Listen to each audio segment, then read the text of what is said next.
रोहितजी काय सांगाल, मतदानाचा हक्क बजावलेला आहे काय?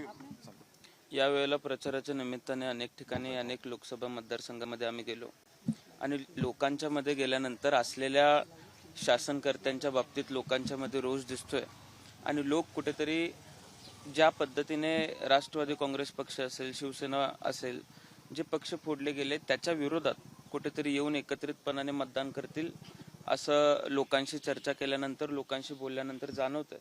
आणि त्यामुळे मला विश्वास आहे की महाविकास आघाडी चांगल्या प्रमाणात जागा लोकसभेला महाराष्ट्रामध्ये काढेल आणि त्याची नांदी अशी ठरणार आहे की विधानसभेला महाविकास आघाडीचं सरकार या राज्यामध्ये येणार आहे.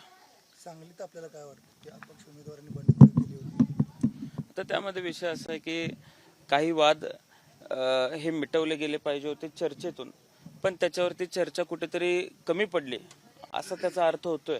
आता जे काही समज असतील, गैरसमज असतील, त्यातून ही निवडणूक तिरंगी उभी राहिली, पण आम्ही सगळे महाविकास आघाडीचा उमेदवार निवडून आणण्यासाठी प्रयत्नशील आहे आणि चांगल्या प्रमाणामध्ये आम्ही ताकद लावण्याचा प्रयत्न केलेला आहे. लोकसभा निवडणुकीत आतापर्यंत आपण काँग्रेसला मतदान करत होतात, विशाल पाटील असतील किंवा त्यांचे बंधू असतील, मात्र आता तशी राहिलेलं नाही आहे. विशाल पाटील स्वतः अपक्ष उभे राहिलेले आहेत. राष्ट्रवादी काँग्रेस आणि काँग्रेस गेल्या अनेक वर्ष एकत्र होता.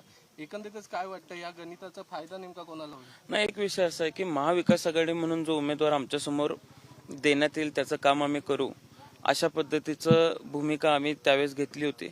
आता महाविकास आघाडीचे उमेदवार चंद्रकांत पाटील यांना दिलेली आहे आणि आम्ही सगळ्यांनी आमच्या मतदारसंघामध्ये पैलवानांचं काम केलेलं आहे. समोर कुठेतरी द्विधा मनस्थिती झाली, एकतर वसंतदादाच्या कारणात नाही, मला असं वाटत नाही द्विधा मनस्थिती झाली. वसंतदादांचे उपकार निश्चितपणाने सांगली जिल्ह्यावरती, महाराष्ट्रावरती फार मोठ्या प्रमाणात आहेत आणि आता पक्षादेश म्हणून महाविकास आघाडीकडून जो आदेश आम्हाला आला त्या पद्धतीनं काम आम्ही केलं.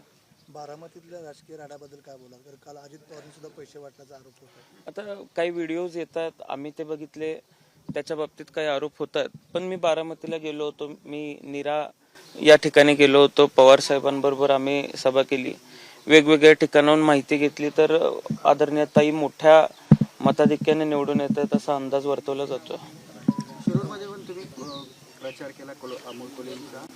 शिरूरचं मतदान 13 तारखेला आहे. आता आज 7 तारीख, 8, 9, 10, 11 आम्ही पक्षाचे बरेच लोक शिरूरला असणार आहे, नगरला असणार आहे आणि त्या दोन्ही सीट्सची परिस्थिती अत्यंत चांगली आहे. अमोल कोल्हेंच्या पाठीमागं तिथला जनाधार फार मोठ्या प्रमाणात उभा राहिलेला आहे. निलेशजी लंकेंच्या पाठीमागं तिथला जनाधार फार मोठ्या प्रमाणात उभा राहिलेला आहे. एकंदरीत महाविकास आघाडीचा उमेदवार जिथं जिथं उभा आहे तिथं तिथं प्रतिसाद चांगला मिळतोय. शरद पवारांना विश्रांती घेण्यासाठी सांगितली, पण आज सकाळपासून परत त्यांनी प्रचाराचं. मला असं वाटत नाही ते 20 तारखेपर्यंत विश्रांती घेतील आणि त्यांच्याशी चर्चा केल्यानंतर त्यांनी विधानसभेचं प्लॅनिंग चालू केलेलं आहे. विधानसभेला जास्तीत जास्त जागा महाविकास आघाडी सरकार म्हणून कशा येतील याच्या तयारीला आदरणीय साहेब लागलेले आहेत आणि त्याप्रमाणे लोकसभेची काही समीकरणं साहेबांनी मांडली होती.